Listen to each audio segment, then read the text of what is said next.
we are at Enterprise Connect 2024, and I'm with Steve Panton from Gannett Fleming. How's it going, Steve? It's beautiful. I'm enjoying the show so far. It's a great day. It's a great show, isn't it? And have you heard the word AI yet? About 100 times already so far.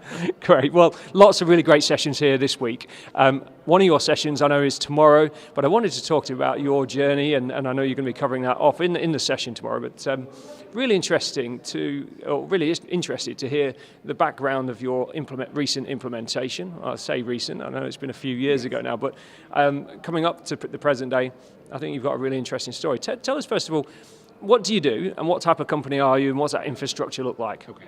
I'm Steve Panton. I am with Senior Manager in Operation Infrastructure for Gannett Fleming. Gannett Fleming is an architectural, engineering, construction management company. I started with the company about 5 years, initially to replace their traditional TDM platform. During that process, we investigated 3 major platforms in the industry, Microsoft, Cisco, and Avaya. We ultimately settled on Cisco with 85% implementation of soft phones and the remainder in desk phones. Throughout the pandemic, we realized the unified communication and collaboration piece was growing more in Teams. So we initially just took the SIP trunks out of Cisco and plugged it into Microsoft Teams. So that journey has been somewhat difficult at times, but I think we're seeing the fruit of our labors now. Great. Well, talk me through some of those challenges and kind of the business case that you had to build to kind of migrate from one platform to the other. I mean, obviously the pandemic hit, but what kinds of business drivers were there to really kind of move over to Teams, and what challenges did you have? So one of the business drivers was that the offices had multiple systems dispersed throughout the country.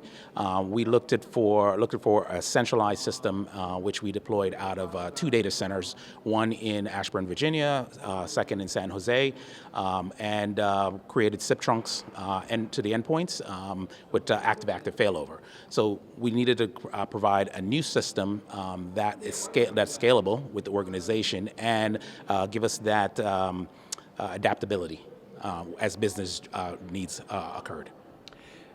And in terms of user adoption, Microsoft Teams, I think we all know and can accept that it's very easy to use. What was the adoption like when you did switch over? How did that go? I think the pandemic drive user adoption much faster. People accepted the Teams as the presence was available, the natural collaboration piece. So the only thing that needed for us to do was just to plug in the phone number. And once we plugged that in, it's 1, 2, 3. No, you can't pick up a phone and just dial. So no really training was necessary on that piece. But from the one, which is different from when we deployed a Cisco solution across the organization.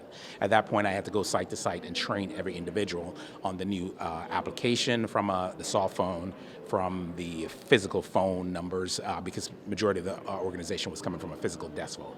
Yeah, that makes sense. It feels like the world has moved to the soft phone now, doesn't it, for the most part, but I know there's still a lot of endpoints out there.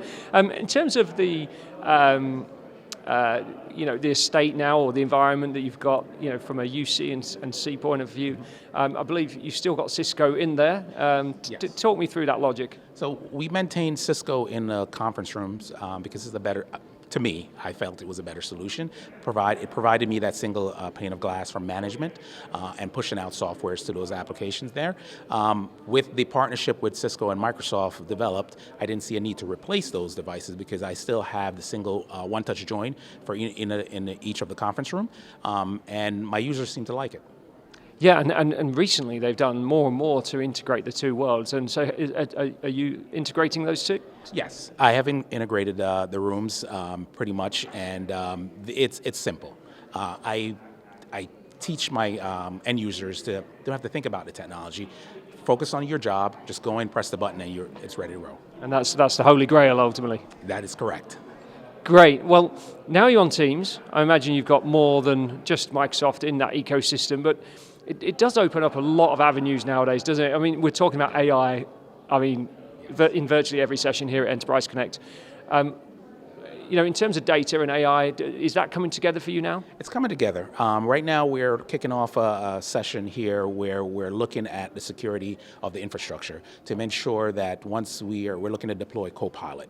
We have an instance of ChatGPT also in the environment.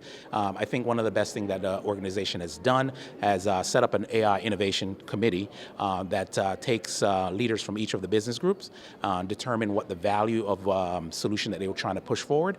I'm trying to secure the environment, so once we deploy these tools, these business drivers can then utilize the AI capabilities to create some efficiencies and produce business value.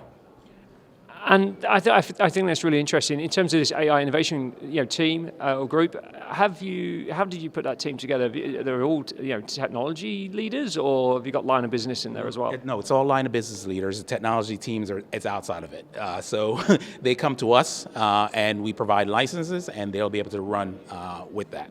So we're just going to be managing the utilization of those licenses. If we don't see the utilization occurring over a certain period of time, we'll go back to the AI innovation, which then they can remove that license and give it to someone else that's in the queue waiting. Great, and ultimately, are vendors doing enough to create those opportunities for the likes of your organization in the world of AI right now? What do you think? I think they are. There's a lot of information out there, and I am trying to sift through it so I could provide it to each of the business group. But there's an overwhelming amount of information coming out right now. There's a huge amount, isn't it? And this event is testament to that. I think there's a lot of stuff going on. That is correct, and I'm here to observe and listen to some of my colleagues in the industry to see what they're doing with AI, to see what I could take back to my organization. Fantastic. Well, really nice to meet you, Steve. Thank you so much for joining me. Thank you very much for having me.